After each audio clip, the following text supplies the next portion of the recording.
Arrancando este tercer bloque y siempre agradeciendo que nos acompañes, doctor, la pregunta del bloque anterior en donde señalaba, ¿existe previsibilidad hoy en cuanto al cumplimiento en el abono de los aportes jubilatorios? ¿Hoy el jubilado tiene garantizado el cobro de sus aportes? Bueno, en primer lugar te quiero poner algunos números muy reveladores respecto a IPS. El IPS recauda por mes 110 millones de dólares por mes. Es mucho. El acueducto que se hizo en el Chaco costó 100 millones de dólares. O sea, IPS recauda por mes un acueducto, 110 millones de dólares. De esos 110 millones de dólares, 60 millones de dólares se van al programa de jubilaciones. El resto se va a salud y a administración, pero no hablemos de eso. Va al programa de jubilaciones 60 millones de dólares. ¿Cuánto cuestan las jubilaciones cada mes? 42 millones de dólares por mes. Inyecta IPS en el mercado como jubilaciones, pensiones, 42 millones de dólares. Hoy hay superávit todavía, hoy sobra la plata. Te sobra 18. Ese 18 va a los bancos y suma a las reservas que hoy ya son 2.500 y van subiendo. En esa mirada yo te digo, hay que estar tranquilo porque sobra plata y sobra reserva y hay mucho en el banco. Los actuarios, que son los que hacen los estudios de largo plazo de la sostenibilidad de un modelo de pensiones, nos dijeron en el 2021 que ese sobrante de 18 millones se reduciría a cero en el 2038. Ya no sobraría y ya no enviaríamos un vuelto al banco. Lo que implicaría empezar a tomar las reservas técnicas. Lo que implicaría que a partir de ese mes, digamos, para pagar las jubilaciones, una partecita ya serían parte de las reservas, de los ahorros, ya iríamos usando. Y eso es finito, no es infinito, se acabaría en 15 o 20 años. Pero es una foto de hoy. ¿Por qué es una foto actuarial de hoy? Porque si vos aumentás tu base imponible, la cantidad de gente que cotiza, directamente tus 110 millones se va a 150 millones. Si vos sincerás el aporte de la gente que subdeclara toda su vida, y decir, coticen sobre su real, su salario real, te va a 200 millones. O sea, hay muchas medidas de corrección que pueden hacerse para que la recaudación del IPS se duplique o se triplique, de manera a que el horizonte actuarial que está en el 2038 se vaya al 2100 también. Pero para eso entra a jugar el otro aspecto que mencioné al principio, la gobernanza. ¿Qué es la gobernanza? ¿Quién maneja IPS?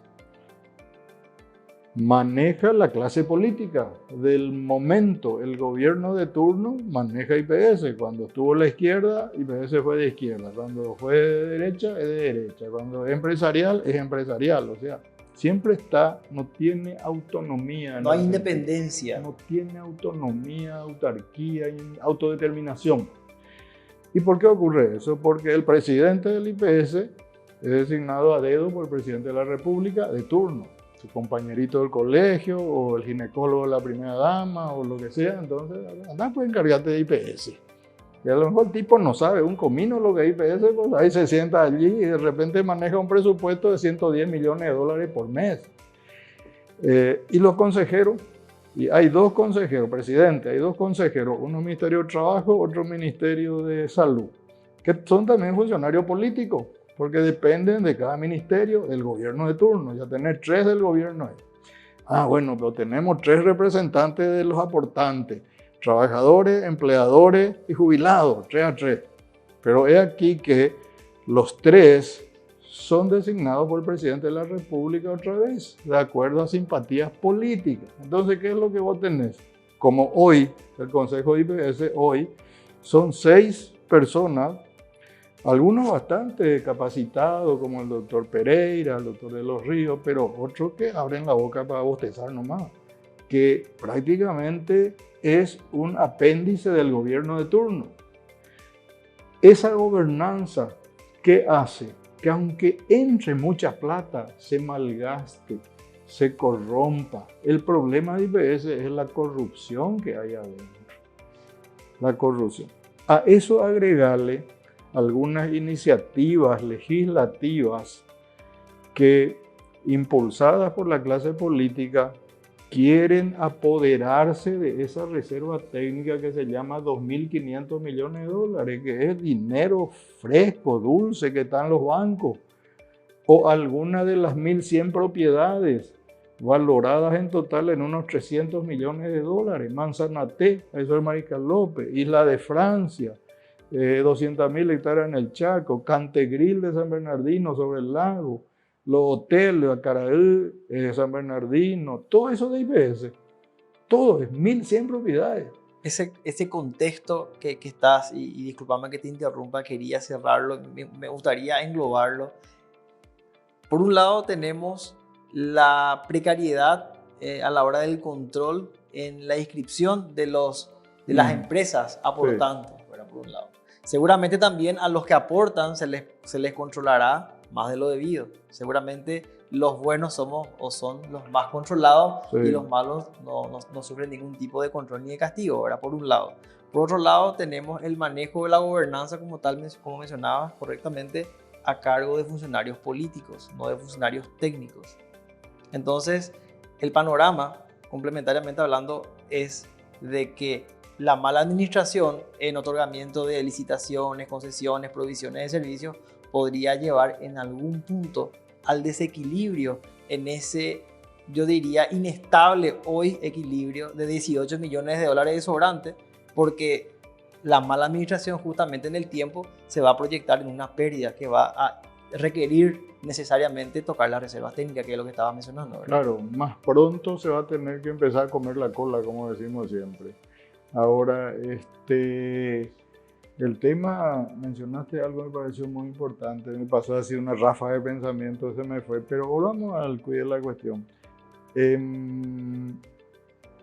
Tenemos IPS para rato, y si logramos bloquear la injerencia política que quiere utilizar los recursos previsionales, tenemos IPS para rato. Si no bloqueamos la injerencia política y sus proyectos de leyes de rapiñaje, etcétera, porque así hay que llamarlo, es manotazo, tenemos IPS para poco tiempo.